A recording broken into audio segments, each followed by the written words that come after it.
क्या कहेगा,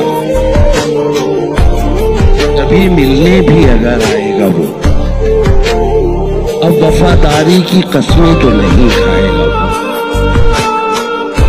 हम समझते थे कि हम उसको भुला सकते हैं,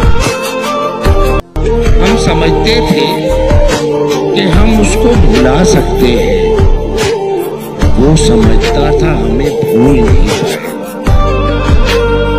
इतना सोचा था पर इतना तो नहीं सोचा था, कितना सोचा था पर इतना तो नहीं सोचा था। याद बन जाएगा वो, ख्वाब नजर आएगा वो, और सबके होते हुए एक रोज वो तन्हा होगा। सबके होते हुए एक रोज वो तन्हा होगा, फिर वो ढूंढेगा हमें और नहीं पाएगा।